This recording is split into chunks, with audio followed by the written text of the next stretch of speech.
The question is, should Scotland be an independent country? But to listen to the opposition, you would actually believe that it's a general election, Labour versus SNP or Labour versus Tories.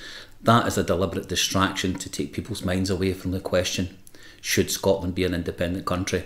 Expect in the next 7 or 8 months to be inundated with material which looks more like an election rather than a referendum, and to have every promise made as almost the same way as you get a manifesto commitment that we will do this, we will do that after you vote for us. But our experience is, after we vote for the politicians, do they deliver? Our experience is no. After the referendum, will Scotland deliver for Scotland's people? Yes.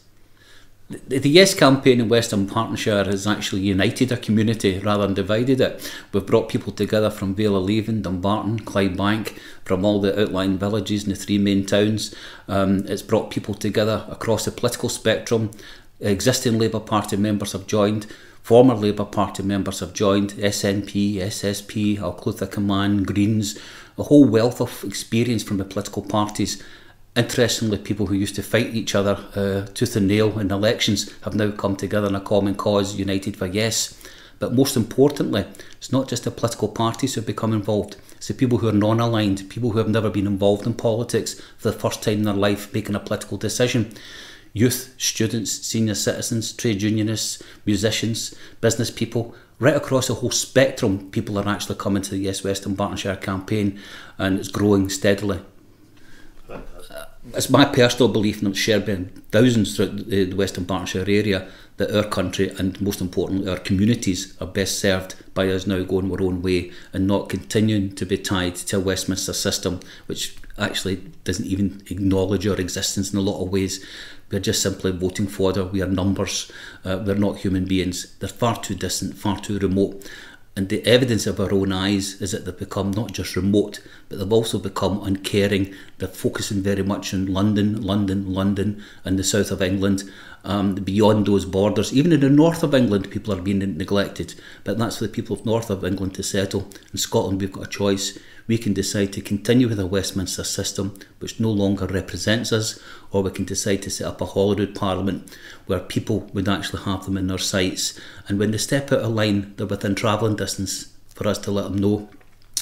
Westminster's become not just uncaring, it's also become very arrogant, very complacent, that people will simply turn out every 5 years and they'll put their necks in the ballot box for a political party in the same way as they've done for generations. They actually believe that we are so stupid that we're going to continue to do that unchallenging. I think it's about time we shook that complacency. I think it's about time we shook that arrogance and complacency out of them. And the only way we can do that is to vote yes. If people want change, then people have got to make it happen. We have a situation just now in Westminster where there is an unwritten constitution. The unwritten constitution basically means that the Westminster House of Commons decides on policy matters, but when it comes to constitutional issues, the decisions are taken purely by the House of Lords, a completely unelected and unrepresentative body. They decide constitutional questions in the UK. In a Scottish situation, after the referendum delivers a yes vote, we will then engage with the whole of the country to have a written Scottish constitution so that the politicians have guidelines that they have to follow in lines with the wishes of the people and not dictate to the people. That's a quite revolutionary aspect, but it's in keeping with the Scottish tradition and culture that the people should always be sovereign over the politicians and not the politicians sovereign over the people. So we are reclaiming the Scottish culture, the Scottish identity. We are reclaiming that right of the Scottish people, not just to self-determination, but to determine how our country should be shaped. That written constitution fundamentally will state that Scotland will no longer have nuclear weapons or weapons of mass destruction in our soil. That constitution will actually enshrine within Scottish law that we have human rights and civil rights, and the trade union rights will be restored. No longer the throwback to the days of Margaret Thatcher, who virtually abolished trade union rights, and successive Tory and Labour governments have refused to reverse that. In the Scottish constitutional situation, the trade union movement can demand that trade union rights are written into the constitution. But it's not just about these issues about human civil liberties, it's about a whole range of things, and people will be engaged in the dialogue. One of the most important things we should be taking a look at in the Constitution is the position of women within society. 307 years after the social union and political union, women still don't have equality.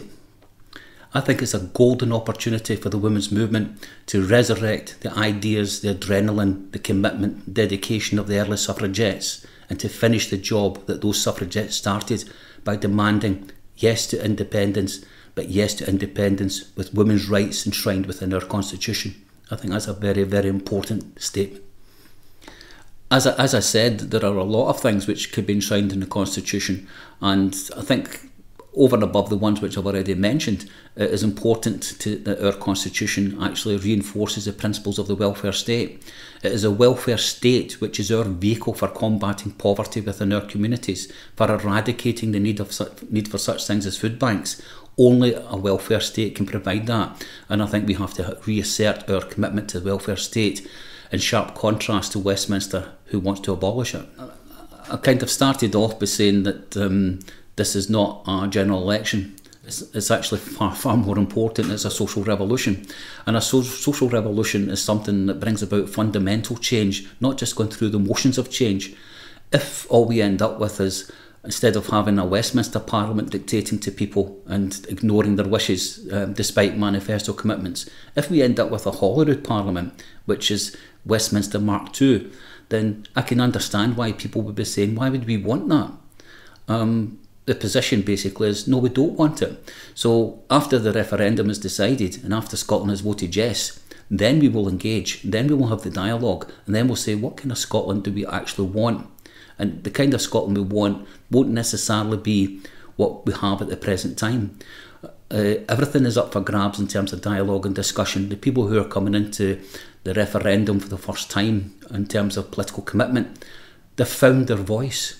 They have actually found their voice, and once they have found their voice, nobody is ever going to tell them to shut up ever again and just be voting fodder for the politicians. Question: should Scotland be an independent country? Yes, it should, because we absolutely, without question, need change. And everybody who examines all the evidence in front of us, heart and hand, really knows that Westminster has failed and that we have to move on to something different for our children, our grandchildren, for future generations. We know that deep down inside. There's a lot of fear, there's a lot of uncertainty, a lot of anxiety. But we've got a choice. We can actually give in to the fear, the uncertainty, the anxiety, or we can choose hope. We can actually choose to do something, to stand on our feet, to have confidence, to take a decision, to say yes. If we want change to come about, there's no point in moaning, right? If you want change, you have to make it happen.